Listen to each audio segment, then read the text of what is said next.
Going to begin now. Um, Again, welcome. We do have meditation on every Saturday on YouTube, except we're on summer break in the summer. Hey, Eileen. Uh, so every Saturday on YouTube from 10:30 to 11:30. Clancy. Okay, thanks, Clancy. Thank you for the correction. I appreciate it. Um, uh, And on the second Tuesday of every month, we're also in person at the Lakewood Public Library. You can find all the information about everything we do on our website, and I'll make more announcements at the end. So let's just first begin by just settling in, getting the mind and body in the same place, connected and present.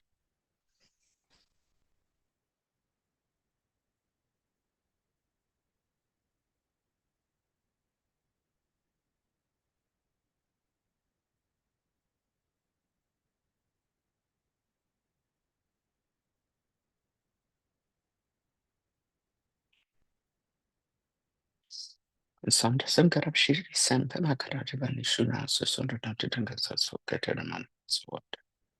Umiejiki kipa chani disum sengi kangi ngwanira sanjabana sunta sepa sangwini mesha.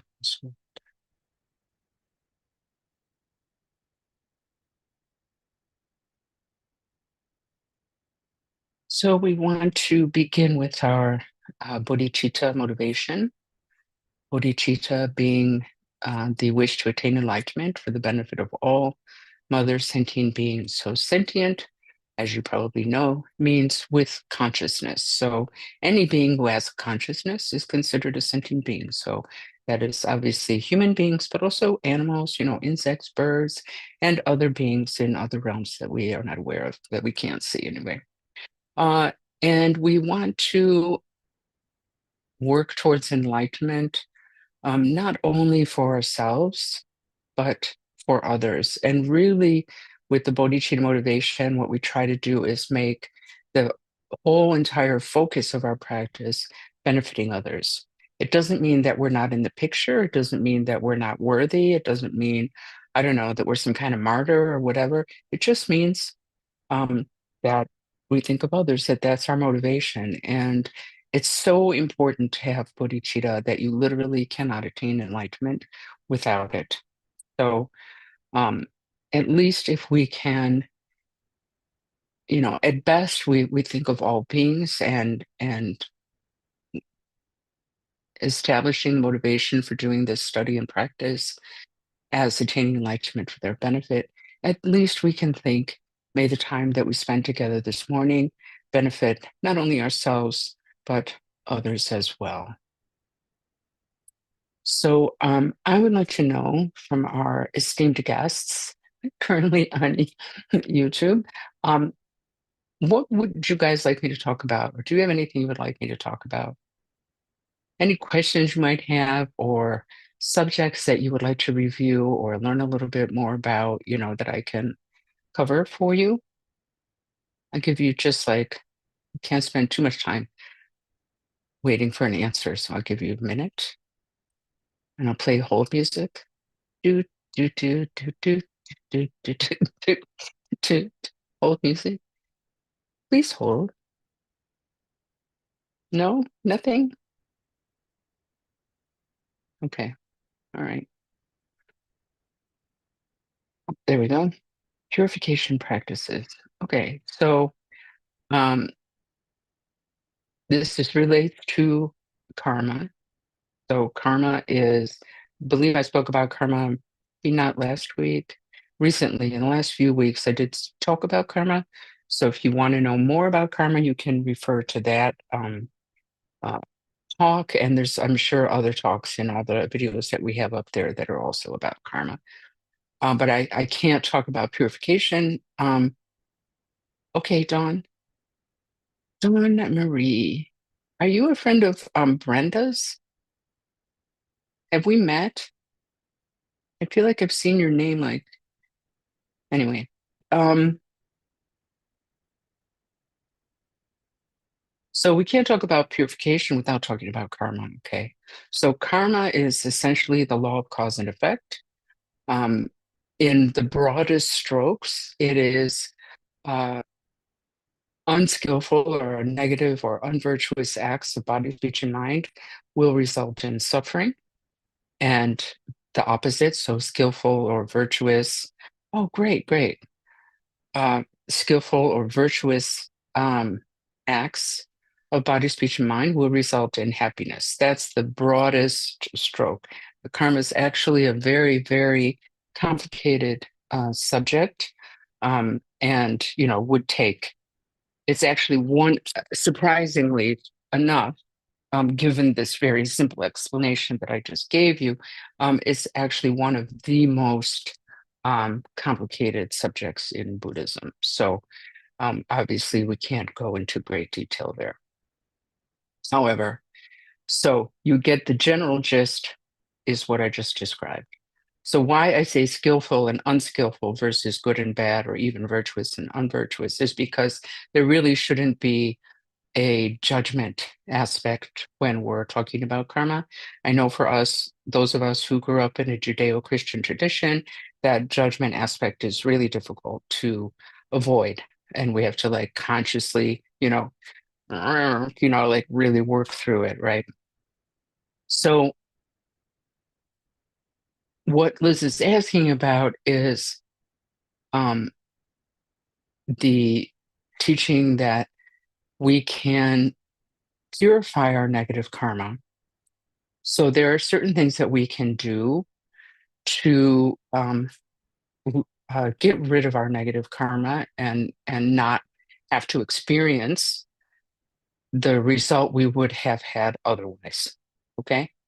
So, for example, if we um, kill, something we can do to purify that is to save lives, right? And then just like, um, so there's various levels to that, okay? From sort of just the obvious kind of gross level down to the most subtle level, right? So starting from the gross level, or kind of like the most mm, simplistic level, I guess, is uh, is just going through it, right? So if we um, created the karma in this or some previous life to be sick, then this life we're sick, and then going through that sickness is purifying that negative karma that we created. Okay. So that's actually a reason that we can kind of feel, I know it sounds weird, just hear me out, that we can actually feel a kind of happiness about suffering, because not that we want it, it's not that we should invite it, but I mean, we're going to suffer just by virtue of being in cyclic existence. Suffering is part of that, right? So, uh, if we really understand karma and we really truly like accept the teachings on karma, then when we suffer, there's something in us that can say, this is actually good because now I'm getting rid of that karma, you know? And if we're a practitioner, we have another level to add there, which is, you know, oh, this is great that I am going through this suffering now when I can practice with it. Versus like, we don't know what's waiting for us in the future. If we were born an animal, for example, in the next life, we can't practice. There's very little that we can do to help our situation in that form, right? So we can feel like, okay, wow, cool. I'm sick. It sucks. I don't like it, but I'm purifying this karma, So now when I can actually practice with it, do something with it, use it to uh, um, progress on the path, right? Which is what we want. Okay. So that's like the kind of most, I don't know, I don't like to use the word gross because it sounds like gross. And I know that everybody understands that's not what I'm saying, but it just always hits my ear wrong. So I'm trying to think of another word. Gross. Let me see. Hang on. Let me look.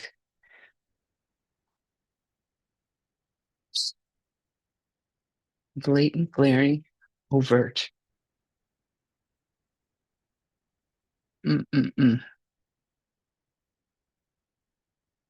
Mhm,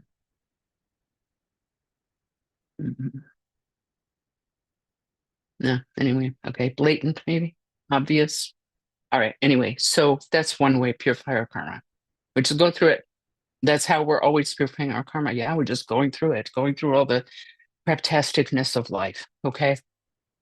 So then on a more subtle, it's not very subtle, but it's more subtle than just going through it, we can try to do things to um, lessen the effects of that negative karma that we might experience. Okay. And these are things that are normal in our society. We apologize. If we hurt someone, right, we apologize and try to make it up to them. Um, it's like if you break something, you try to fix it.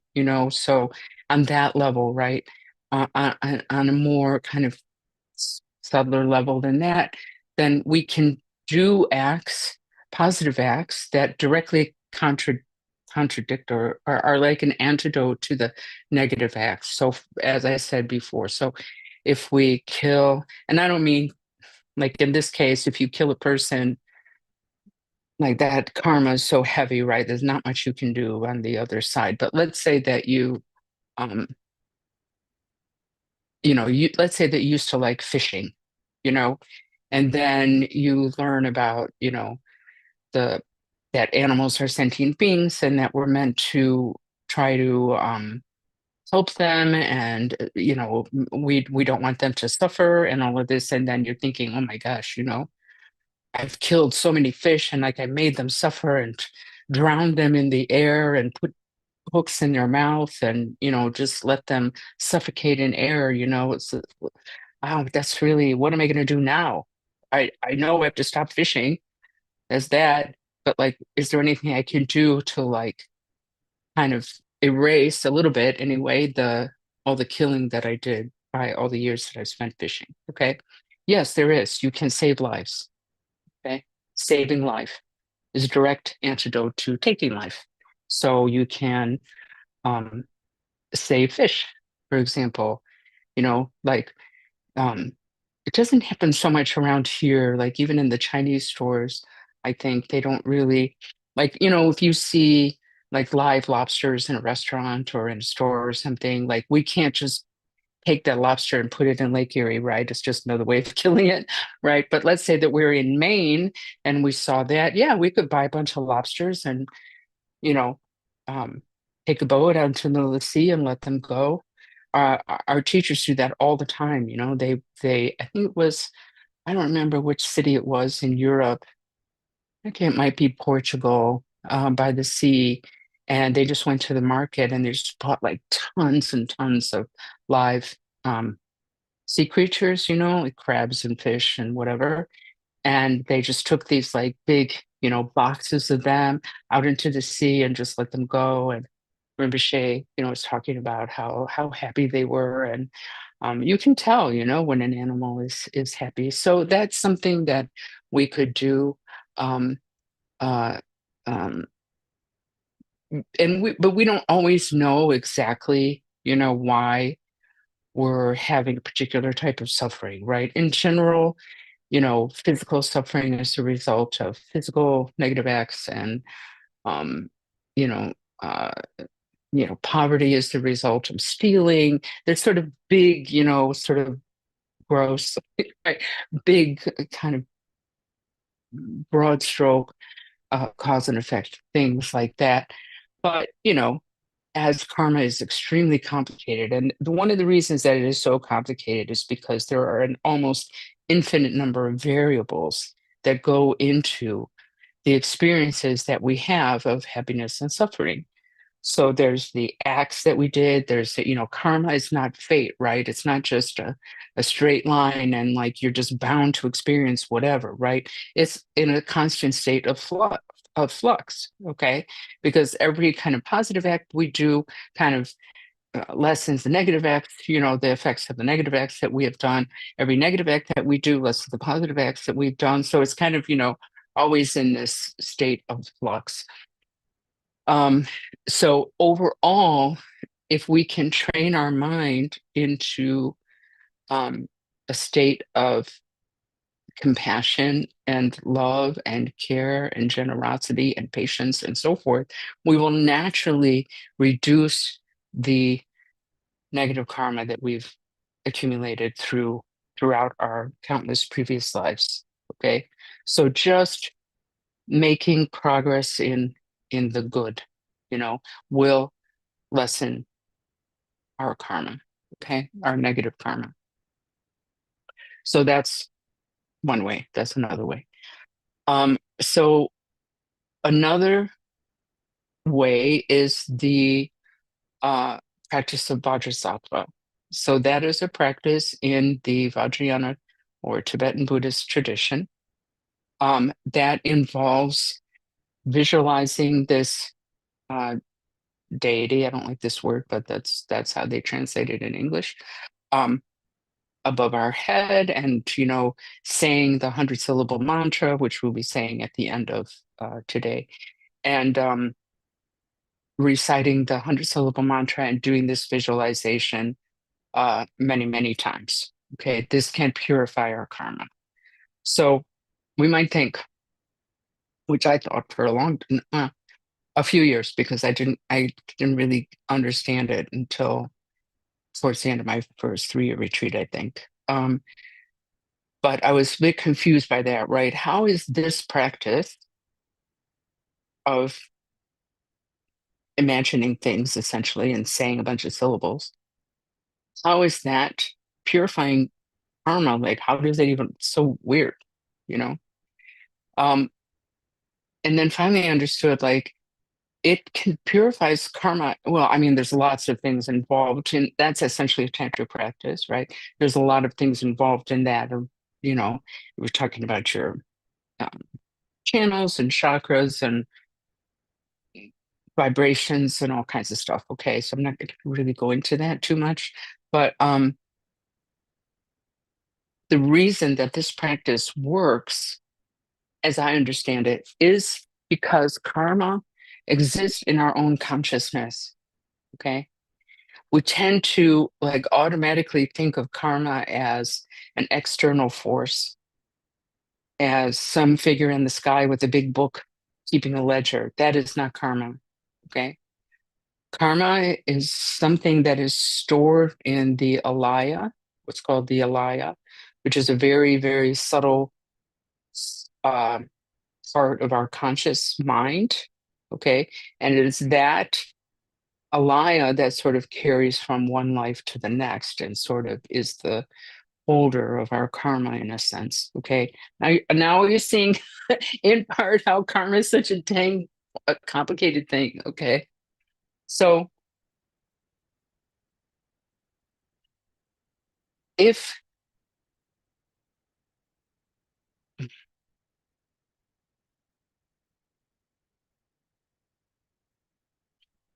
I'm just trying to figure out how to word it. So, um,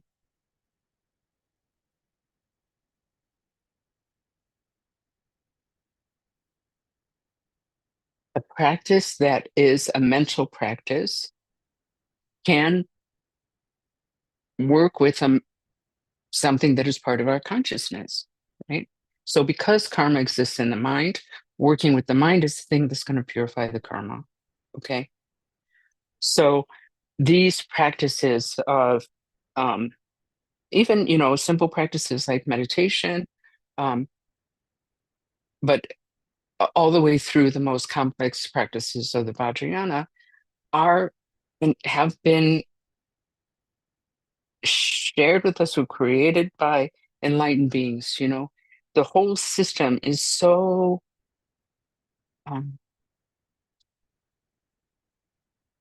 intricate. It's very gorgeous and intricate. Yeah, that they could put together this system of visualizing a certain thing and reciting a certain thing to be able to have a certain effect. Okay. Um, I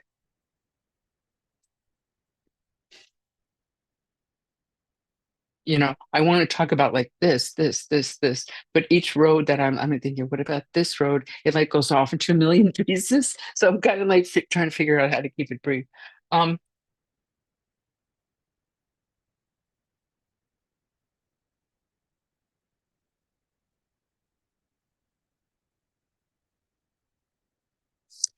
yeah, I think I'm just going to stop there. I'm going to give you a minute to ask a question if anybody has a question at this point. I'm sorry, I don't think it was a great explanation, but it's really hard to explain something like that without, you know, in 5 or 10 minutes. So I'm going to give you a second to come up with questions if you have any, and otherwise we'll go into the meditation. Brian, can we do Vajrasattva practice without having had formal training in it by following a book? Um, I mean, you could, um, because you're a free person, you can do whatever you want, but it's really better to have the um, training, and you really should have an empowerment for that. But at least you should be, doing the Nun drill, which I think you're doing. I'm not sure. I kind of lost track of you older ones where you are, but if you're doing it in the context of the Nun drill, and you have been given permission to do the Nun drill, which are the preliminary practices, what's called the preliminary practices, um, then you can do it. But you should have teachings on it and a full explanation, because just by reading a book, even a a terrific text like Words of My Perfect Teacher, um you still you still are going to need explanation. Yeah, it's not something that can just be fully understood by just reading a book, so I wouldn't not recommend that. Any other questions?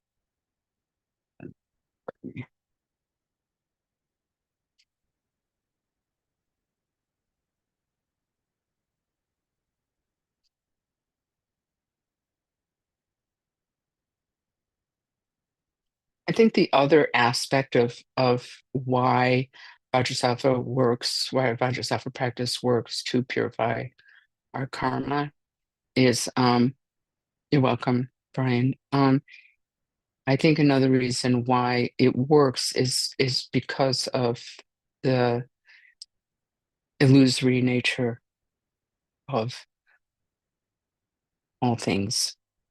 So, illusory nature of all things. Everybody gets that. Emptiness, otherwise known as the teachings on emptiness, right? So all of our cyclic existence itself, this round of birth and death and birth and death and birth and death, is essentially a misperception of reality, right? So we have this instinctive, for lack of a better word, instinctive approach to ourselves and who we are and to the outside world, which is termed inner and outer phenomena in the Buddhist text. Um, we perceive these things as solid, truly existent, permanent, outside of ourselves, um, um, immutable, uh, independent, like not dependent on parts or pieces or thoughts or anything else. Okay, this is our like really basic and um, unrefined view. Okay, and it's a wrong view. Uh, in reality, everything that we experience is an illusion, and uh, not at all the way that we perceive it, and mind made to some extent. Now, that philosophy itself is um, there's a school, an older school of Buddhism called the mind only school, which has been refuted. So again, if you get into the weeds with the higher philosophies, you're going to get into a little bit of trouble. But um, essentially, everything is dreamlike and illusory and does not exist in the way that we perceive it. Okay. So, uh, I think because of that also, that things are not solid, permanent as they seem, etc. I think that is also another reason why Vajrasattva practice works. Okay. Okay, so thank you for that question. Um, and please understand that my answer is really like not even the Reader's Digest version. Like it's a very, very intricate subject. So please, uh, if you're interested in that, it's worth your while to study and read more about it and things like that so you have a full understanding. All right, so let's go on to do some meditation now. Okay, get a glass of water before I start.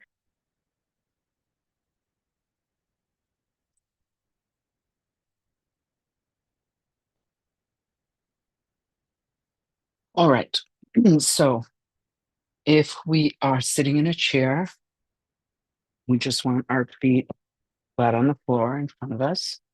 If we're sitting on our bed or on the floor, just cross your legs in whatever way is comfortable for you. Then you can put your hands in one of three positions, palms down on your knees, right? Or palms up in your lap like that, or with your fingers on top of each other and your thumbs touching like that. Just ignore my wonky thumb. It just does that, but it should be, okay? In your lap. Yeah, whatever you're comfortable with. The back is straight, but relaxed. So you don't want to be like you're in the army, just straight. And because the back of the neck is also straight, your chin is going to be tucked in a little bit. Arms are relaxed, so you're not holding them in, you're not holding them out, just relaxed. Shoulders should be back a little bit. So normally I just would roll my shoulders back one time, and you see right away it opens up the chest. Mouth is closed but relaxed, so you're not, holding your lips very tightly together or sitting, breathing through the mouth. You're just, it's closed, it's relaxed. Tongue is resting on the roof of the mouth, breathing through the nose. The eyes ideally should be open, looking down in front of you, a few feet in front of you, a relaxed, lowered gaze. If that's not comfortable for you, it's fine. Just close your eyes. It's okay. But over time, it is advised to uh, work with meditating with them open. And the reason for that is several reasons for that. One is, you know, very practical. It's easier to fall asleep if our eyes are closed. And a lot of times people fall asleep when they're meditating because, you know, you're tired and you're relaxed and not much happening. And so you can fall asleep. So if your eyes are open, it's less likely for that to happen. Another reason is that, we're trying to develop awareness with this meditation, right? Pardon me, being in the present moment. And if we lose our awareness when we open our eyes, like this could be a problem, right? How are we going to do anything in our life if we, with awareness, if we can only be aware, so-called aware, when our eyes are closed, so that doesn't make sense. And the third reason is it affects different parts of our brain than are affected when our eyes are closed. So, for all of these reasons, we try to meditate with them open or half open. But again, I know like when I first started meditating, I learned meditation in Thailand, and I was taught to meditate with my eyes closed, and that's the way I liked to do it. And then when I got into Vajrayana Buddhism, then I was told to meditate with them open, and I was really unhappy about that. I was so unhappy about that. So I just trained myself, I'd start with them closed, and then after a little while I'd open them. And then when that got too annoying, I would close them again, and I would go back and forth like that until I got used to sitting with them open. And now, yeah, whatever. So that's the posture, okay? Legs in the ways that I described, hands in the way that I described, arms relaxed, back is straight, mouth is closed, tongue resting on the roof of the mouth, breathing through the nose, eyes open, looking down. Okay. So this posture is the way it is because it supports the mind in meditation, right? Mind-body connection. So let's begin by just taking a moment to notice the sensation of the breath coming in and out of the nose. Okay, just take a moment to notice that sensation.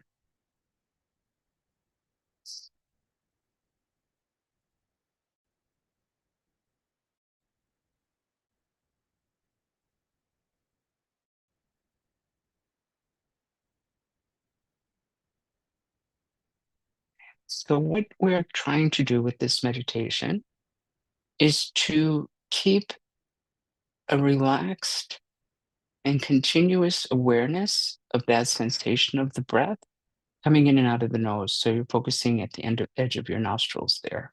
Okay. With the mind, all you're doing is maintaining that awareness, letting the thoughts come and go. Okay. So, normally, uh, we are following after every thought that arises in our mind. Okay. And we feed it and we don't really pay attention to what we're doing. And we're just like, thought arises, and we start chasing after it, running after it, making a whole storyline. So, for example, um, let's say that we're sitting and the thought arises that it rained a lot last night. It rained a lot last night, right? Well, let's say that thought arises. So it rained a lot last night. Oh, yeah, it rained so much. And I should check the basement and see that there wasn't a leak. And I wonder if people got flooded out. I wonder what's going to happen to my grass in this little giant puddle that I have in my backyard. And and I remember when I was little, I used to really like to play in puddles. And one day I got in trouble and my sister, da da da. And we're no longer there, right? We're just completely gone. We don't even know where we are anymore. That's why I say bring mind and body together at the beginning, right? Because our body is here, but our mind is everywhere else. Yeah. So that's going to happen. That's running after the thoughts. Okay. What we want to do instead of that is, hey, we have the posture, we're focusing on the sensation of the breath, and then the same thought arises. So it really rained a lot last night. Just let that go and continue to focus on the breath. That thought will arise, dwell, and disappear on its own. And then it will be replaced by another thought that arises, dwells, and disappears. And there'd just be this chain of thoughts. Okay. What we're trying to do is maintain continuous awareness of that sensation. Let the thoughts come and go like clouds moving through the sky, not running after them, not judging them, not, you might have a really nasty thought. Don't judge it. It's just a thought. You might have a really fantastic thought, an exciting thought. All of that is just energy. Okay. Keep the mind on the breath. Usually at some point we're going to get distracted. That's our habit, that's our habit. That's it. We get distracted. We run after every thought. Da, da, da. Soon as we realize, oh, I'm supposed to be meditating, I've been running after this thought, simply bring the mind back to the breath. That's it. Okay. Um, yeah, that's really it. So we're going to start by just focusing on the breath for a moment, for a little while, and then I'm going to invite you to count the breath. So I'll let you know when that happens. Okay. Pardon me. All right. So we have the posture, making sure the back is straight.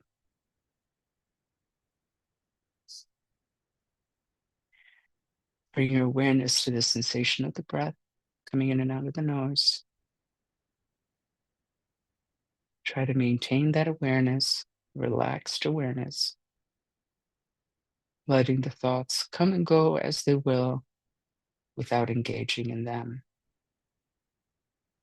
Bringing the mind back if we do get distracted. That's it. So please begin that now.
Okay, please begin to count the breaths now, counting either every in breath or every out breath for a total of 10 breaths. Counting helps us to realize more quickly if we've gotten distracted because we'll realize we lost count, right? So let's say maybe we get to 4 and some thought arises that we go running after, like I described. Um, and then we sort of realize, like, wait, where was I? And bring the mind back. That's the practice. That's the practice, just bringing the mind back to awareness. That's it. So if we get distracted and we realize we got distracted, that's a victory. That's success. Oh, I got distracted. And we bring our mind back. That's it. So let's say you get to 4 or what have you, lose track, means you got distracted. Just bring the mind back. Start again at 1. If you get to 10 without getting distracted, don't let that distract you. I'm the best. I'm almost enlightened. And just, I got to 10, cool. Go back to 1 and continue. Okay. So please begin that now.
Body, body should be as relaxed as possible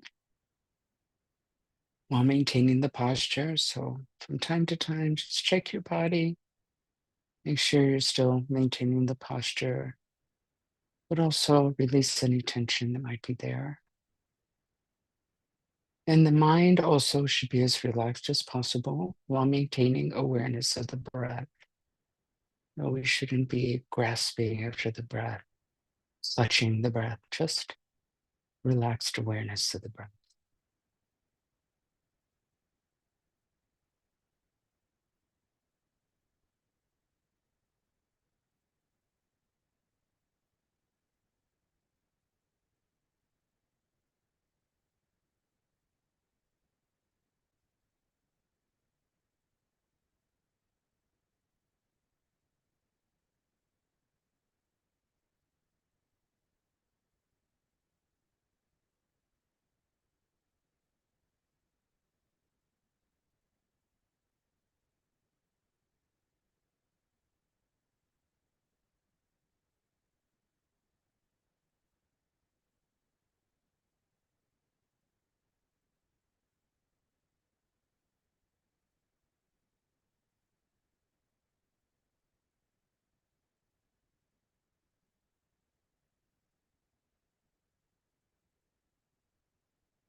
Okay, we can end the meditation here.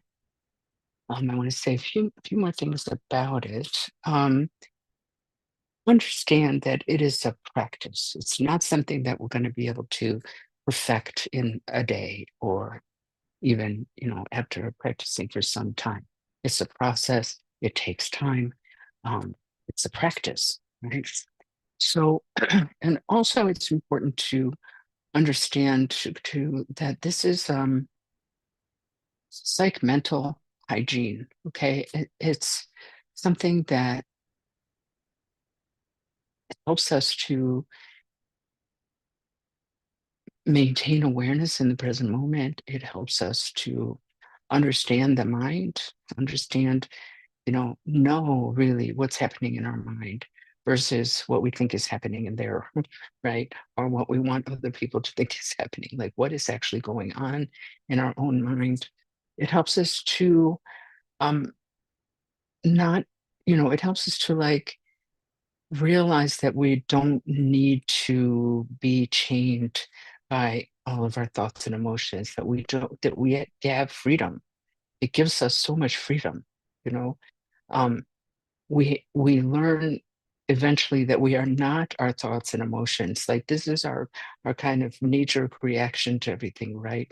Is we strongly identify with our feelings and our thoughts, right? We even our language shows that, right? I am angry. We don't say like I have anger. Yeah. I am hungry. I am jealous. I am like that. Okay?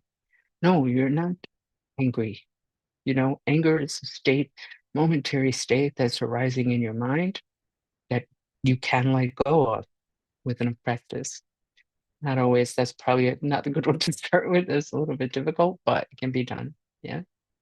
And we start to create some kind of space, sort of spaciousness in our mind so that we can respond to the world and to life instead of just reacting to it. Yeah. And with our habitual ways. So it's very, very empowering, actually, in the end, to practice meditation, to learn meditation. And we start to see over time the effects of meditation, which then inspires us to practice more, right? To see, like, wow, I am, more patient than I used to be, less anxious than I used to be, like that. Yeah. And, in the beginning, we talked about bodhicitta and doing our practice for others. If we practice even simple things like this, mindfulness of breathing meditation is the most foundational practice there is. Okay. Um, if we do the practice, we we will we will naturally be kinder to others, right? Well, it will naturally benefit others, even if we don't want to benefit them. Even if we're just like, I hate everyone. I don't want my practice to benefit them. Which I don't know if you're anything like that. It's a little weird. But anyway, you know, even if we aren't trying to benefit others through our practice, we're going to benefit them because we're going to be more aware. We're going to be more able to, control our own emotions of where our mind is going. We're going to be kinder and more patient and so forth. Okay. Even with a simple practice like this. So it is a really important practice. And I encourage everyone to, do this practice at home every day if possible, and set up a place in your house or your apartment where you can do it and do your best, to try to maintain a daily practice um, as much as possible. Okay?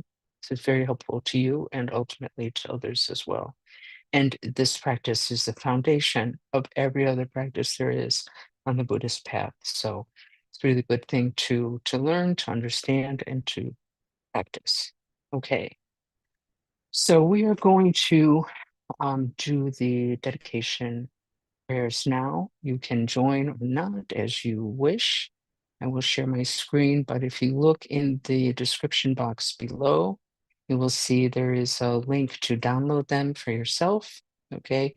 There's a bunch of other links in there.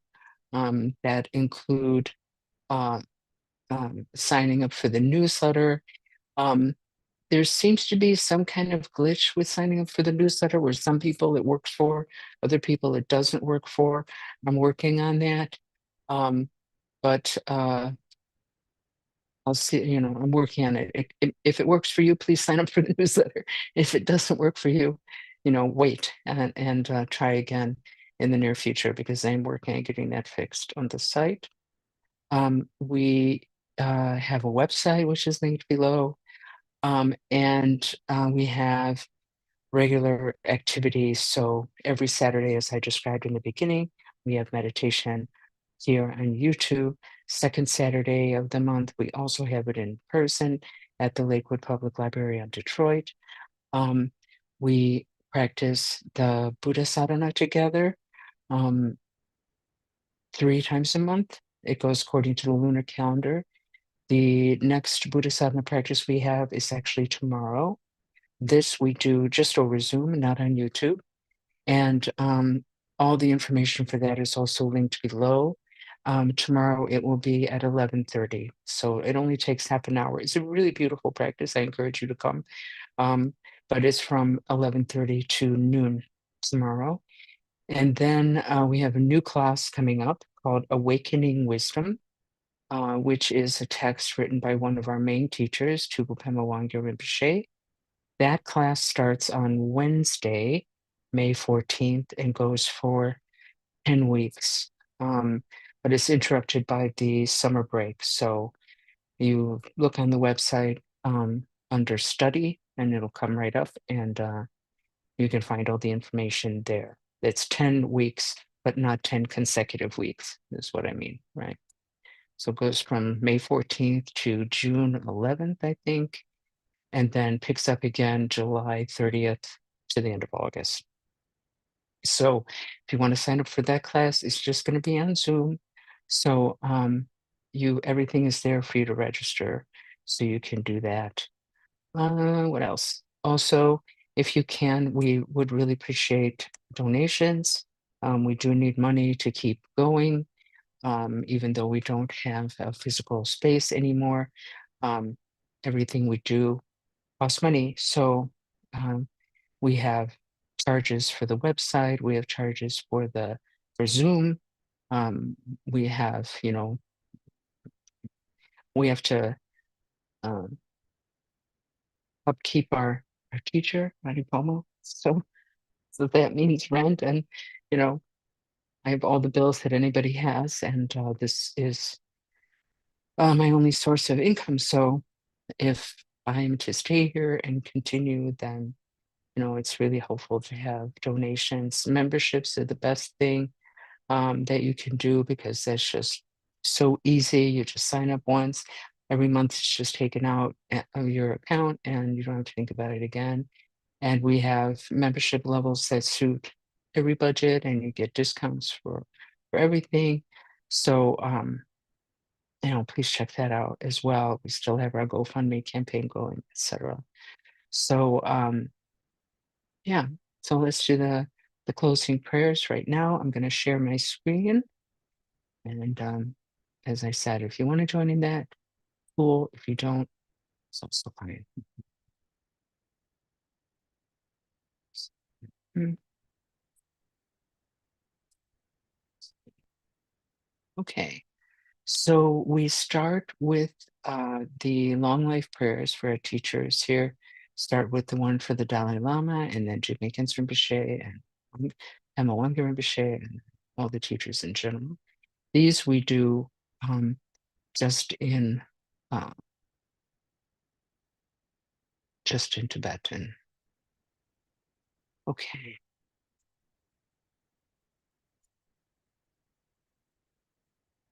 Henry Wawe Gowe Shinkam Su Pendan De Wamalu Juene. Generous you want and sing yam su yi shapega gapa tu tengu shi. Om swasti jigme kempe kanu yam paru. Gao se se wa. Dan sanam gaina bucho. Seche yam shaking dan su. Om swasti tsela yam so chenok tenjune. unseen to say your true Palmo.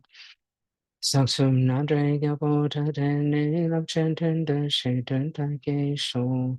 Lamang Gugan Sambo Suwa that Shadu could say Ringwa Suwa that Dene Tashinge Ba Suwa that Lamadandre Wa Make Pachingi Love. Now the next page, this first one here, we do once in English, once in Tibetan. The remaining three we do just in English, and then we do the 100-syllable mantra at the end. By this merit, we all attain omniscience, may defeat the enemy, wrongdoing. From the stormy waves of birth, old age, sickness, and death, from the ocean of cyclic existence, may I free all beings. Sunandi tangche zipani, chone nebe dano pamche Egana jiga don tu pai, sipe sole droa shu. May bodhicitta, precious and sublime, arise where it has not yet come to be, and where it has risen, may it never fail, but grow and flourish ever more and more. As long as space endures, as long as sentient beings remain, until then may I too remain and dispel the miseries of the world. Ever absorbed in the display of divine forms and primordial awareness, appearance, sound, and perception in the state of divinities, mantras, and dharmakaya, may I, inseparable from the practice of the profound and secret great yoga, attain within the essence of mind the state of one taste. Om Vajra Sattva Samaya Manupalaya Vajra Sattva Tenopa Ishtadredo Me Bhava Sudokayo Me Bhava Sufokayo Me Bhava Anurakto Me Bhava Sawasiri Me Prayatsa Sawakarma Sutsame Tritam Shriyam Kuruhum Ha Ha Ha Ha Om Bhagavan Sawatata Kata Vajramami Musa Vajripava Maha Samaya Sattva.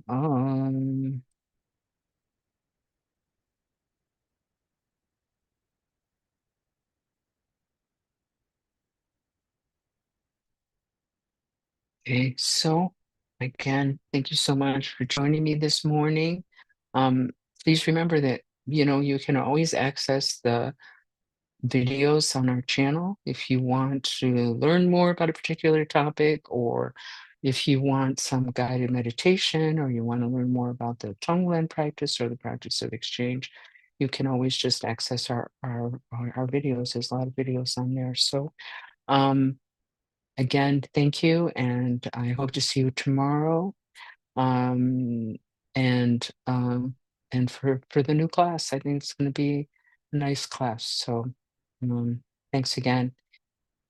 Thank you. Thanks, Eileen and Liz and everybody else, Brian and Clancy and Dawn, who participated in the chat, and to anybody else who's here or who sees this video later. All right. Have a great day. Bye.